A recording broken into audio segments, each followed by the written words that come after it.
میرے بھائی اگر کسی گانے میں شرکیہ الفاظ نہیں ہے، وہ گانا اس نعت سننے سے بہتر ہے جس میں آپ شرک پھیلا رہے ہیں. اس کو جذبات سے نہیں آپ نے دیکھنا کہ ایک نعت میں آپ رسول اللہ کو خدا کے درجے پہ فائز کیے ہوئے ہیں. خدا کا پکڑا چھڑائے محمد، محمد کا پکڑا چھڑا کوئی نہیں سکتا. آپ اللہ رسول کی آپس میں جنگ کروا رہے ہیں. بابا شادی شہید دربار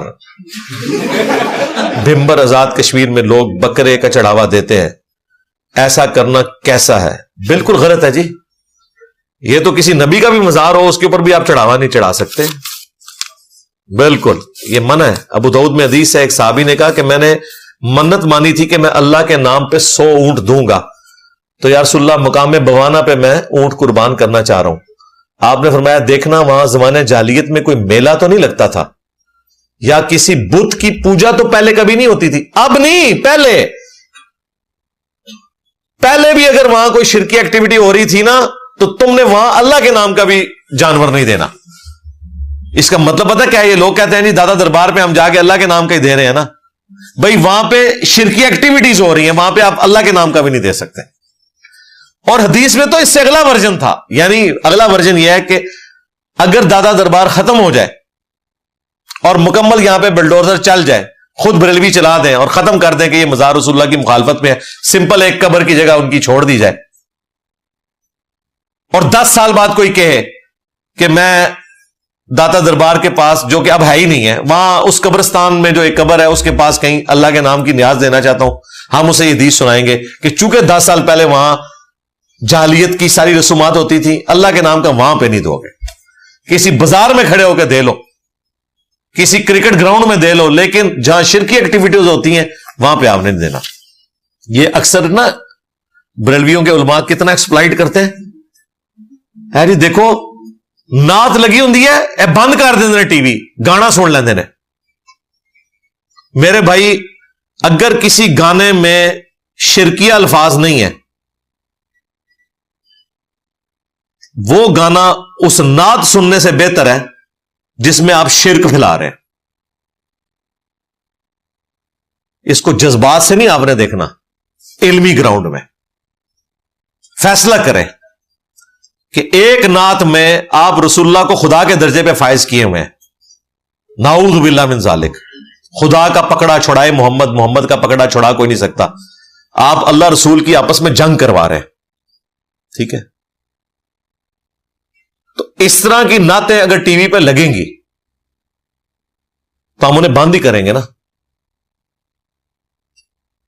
تو اس طرح کے جذباتی جملے جی ان کے گھروں میں گانے چل رہے ہوتے ہیں، نعتیں بند کر دیتے ہیں. میں نہیں کہہ رہا کہ گانے بھی سنیں، لیکن میں ریشو پروپورشن کی بات کر رہا ہوں کہ شرکیہ نعت سے گانا جس میں شرک نہ ہو وہ بہتر ہے. ویسے تو دونوں ہی نہ آپ سنیں. ہاں اچھا کوئی اگر شاعری ہے وہ آپ سنیں. یہ آج کل تو ڈاکٹر اقبال کا کلام جو ہے شکوہ جواب شکوہ، بہترین کلام ہے، وہ آپ ضرور سنیں. ہمارے گاؤں میں صرف ایک مسجد ہے، وہ بھی بریلوی مکتب فکر کی ہے. جب سے ہم نے سننے کے مطابق رفع الدین کے ساتھ نماز پڑھنی ہو تو اس مسجد میں ہمارے ساتھ رویہ نامناسب. کوئی مسئلہ نہیں ہے، قتل نہیں کریں گے، آپ کو مارے پیٹیں گے نہیں، زیادہ زیادہ کوئی باتیں سنائیں گے تو سنیں. آپ نے تو ہمیں بتایا کہ صحابہ اکرام نے تو اسلام کی خاطر جانیں دی ہیں، تسی گالی گلوچ بھی نہیں برداشت کر سکتے. ٹھیک ہے، ویسے اسی جناب عاشق صحابہ تے عاشق اہل بیت ہاں. ٹھیک ہے، اللہ کا شکر ادا کریں کہ جو صحابہ پہ آزمائش آئی ہے ہمیں تو اس کا ایک قطرہ بھی اس کے مقابلے پہ نہیں ہے. کتنی بڑی آزمائش ہے کہ اس طرف باپ کھڑا ہے بدر میں، اس طرف بیٹا کھڑا ہوا ہے، اور ابو حذیفہ کا جب والد قتل ہوا ہے اور مسلمان نعرہ مار رہے ہیں، آپ اس تکلیف کا اندازہ کر سکتے ہیں. اور وہ باپ بیٹے کا ریلیشن وہ نہ سمجھیے گا جو ہمارا باپ بیٹے کا ہے. جس طرح یہاں ماں اون کرتی ہے نا اپنی بچے بچیوں کو، اس طرح کا بانڈ وہاں عرب کے کلچر قبائلی سسٹم میں آج بھی باپ اور بیٹے کا ہوتا ہے. بہت غیر معمولی بانڈ. وہ سب کچھ باپ نے ٹریننگ کرنی ہوتی تھی، باپ ہی اس کی ماں بھی ہوتا تھا. اتنا کلوز ریلیشن شپ ہوتا تھا قبائلی سسٹم میں. اس سسٹم کے اندر آپ امیجن کریں کہ ایک بندہ اپنی آنکھوں کے سامنے اپنے باپ کو قتل ہوتے دیکھ رہا ہے اور اس کے ساتھی نعرہ مار رہے ہیں اس کے باپ کے قتل ہونے پہ. اس پہ کیا تکلیف ہوگی. وہ انہوں نے فلمایا ہے عمر سیریز میں، ابو حذیفہ کی حالت دکھائی ہے انہوں نے. اور اس کو ڈبل غم ہے، ایک تو اس کے مرنے کا اور اس کے بعد ہمیشہ کی ناکامیوں کا بھی غم. جو ہند کو آ کے حضرت ابو سفیان رضی اللہ تعالیٰ عنہ نے کہا نا کہ وہ ہند تو آخری وقت تک ہتھیار ڈالنے کے لیے تیار نہیں تھی. ابو سفیان نے کہا کہ واللہ مجھے لگتا ہے یہ اللہ کے رسول ہیں، اللہ نے انہیں غلبہ دے دیا. ٹھیک ہے، تو وہ ہند نے رونا شروع کر دیا اور اس نے بڑا زبردست جملہ بولا. اس نے کہا کہ مجھے اب سمجھ نہیں آ رہی کہ میں اس غم کے اوپر روؤں کہ میرے ماں باپ جہنم میں چلے گئے ہیں، یا اس غم میں روؤں کہ میں ان کے قاتلین کا بدلہ نہیں لے سکی.